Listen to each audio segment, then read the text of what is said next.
Yo, halo, selamat datang kembali di WK Channel. Kali ini aku akan membahas alur cerita. Sebelum aku mulai, alangkah baiknya bantu aku untuk perkembangan channel ini dengan cara subscribe.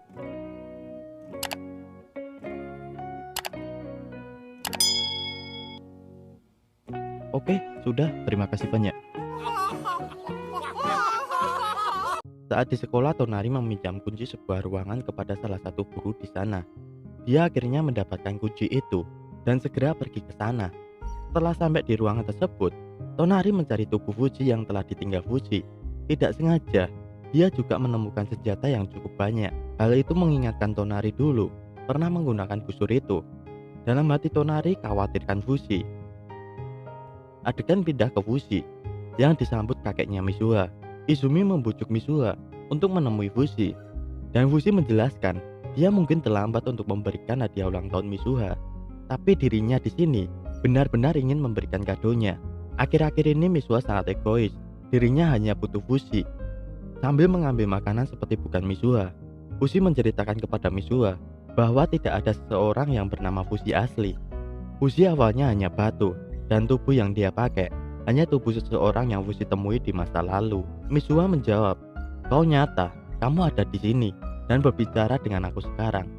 Tanpa basa-basi, Fuji bertanya langsung pada knocker yang ada di Mizuha, "Kamu yang menjaga Mizuha di sini kan?" Mizuha hanya membalas dengan meludahi sebuah jari.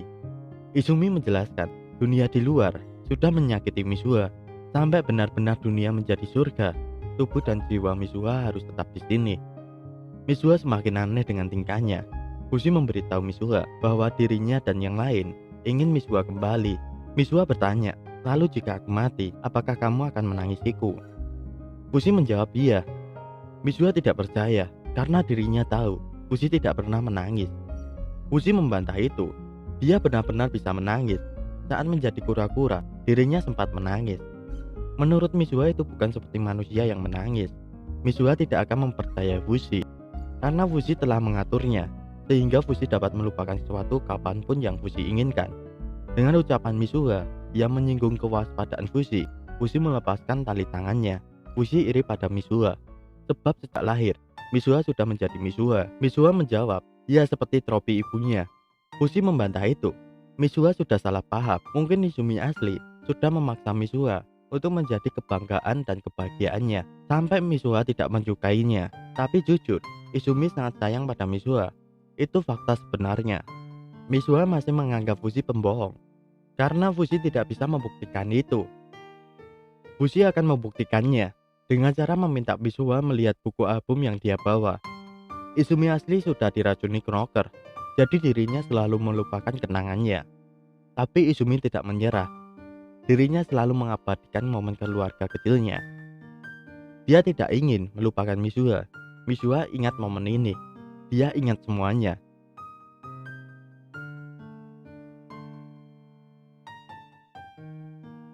Dan bertanya, kenapa Fuji menunjukkan foto itu padanya. Izumi Pasu tahu itu kenangan Mizuha yang menyakitkan. Tidak seharusnya Mizuha melihat foto-foto itu. Si kakek mengajak semuanya untuk memulai acaranya.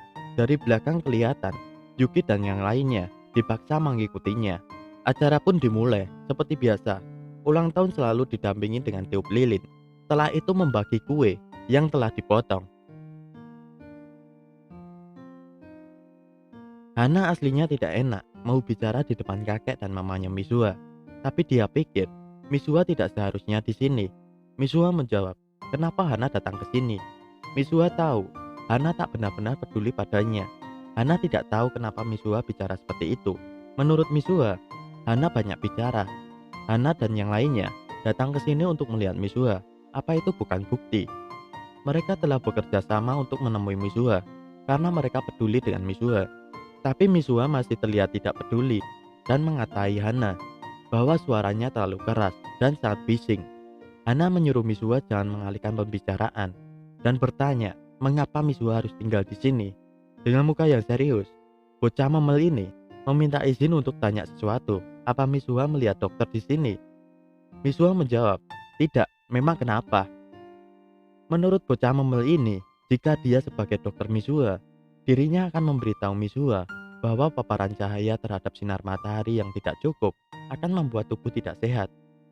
Misua tidak ingin mendengar sarannya karena dia bukan dokter ya. Hana tidak tahu bagaimana Misua seperti sekarang.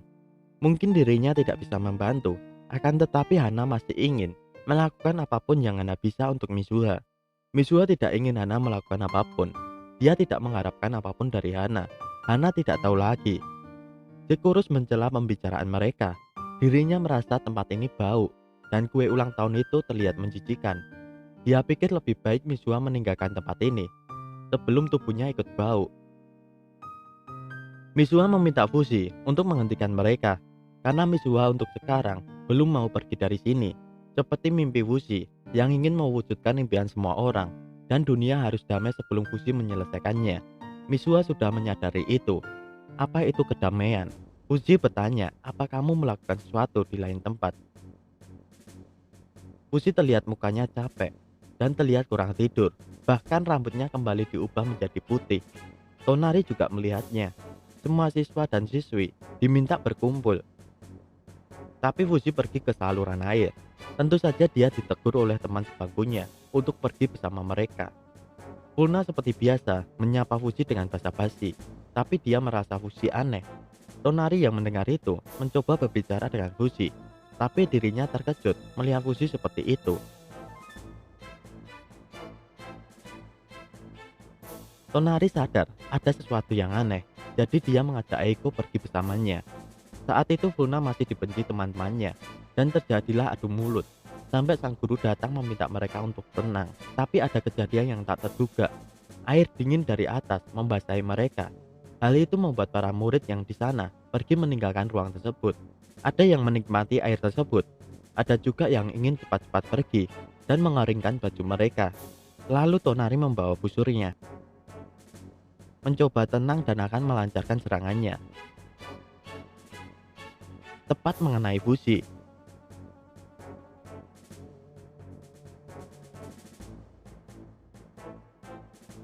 Sampai Fushi terbelah menjadi dua. Sang guru tidak tahu kenapa Tonari berani melakukan itu. Tonari menjelaskan kepada mereka, orang yang di depan mereka bukanlah Fushi. Fushi palsu yang terbelah menjadi dua dengan cepat menyatukan tubuhnya kembali.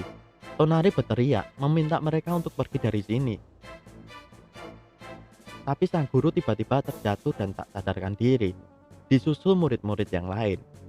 Hanya geng Fulna dan Tonari yang masih sadar karena mereka belum masuk ke ruangan yang basah tadi. Tonari bingung, ada apa yang terjadi saat ini? Adegan pindah ke Fushi. Misua paham, Fushi pasti sudah tahu bahwa manusia tak mungkin bahagia tanpa ada Knocker. Itulah sifat mereka yang mempunyai tubuh. Knocker sudah merencanakan sejauh ini untuk melengkapi kekurangan pada diri manusia. Para Knocker telah memberikan kasih sayangnya kepada manusia yang tidak bahagia. Tapi mereka sekarang sadar, bukan hanya kepribadian manusia, tapi lingkungan mereka juga bermasalah. Jadi mereka akan mengubah lingkungan itu. Karena mereka tidak bisa menganggap dunia ini baik. Para Knocker sudah setuju akan mencobanya dimulai dari sekolah. Knocker tak kasat mata bercampur dengan air dan akan masuk ke pori-pori manusia.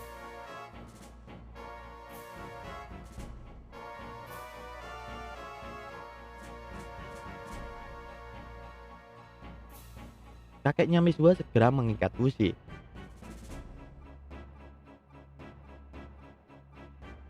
Tapi Fushi berhasil melepaskannya.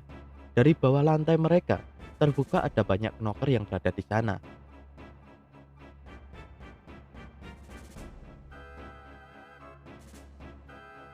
Lalu mereka membuat bentuk seperti penjara untuk Yuki dan yang lainnya. Dengan tangan kosong, Yuki dan yang lainnya tak akan bisa membukanya. Knocker sudah berencana ini dari awal.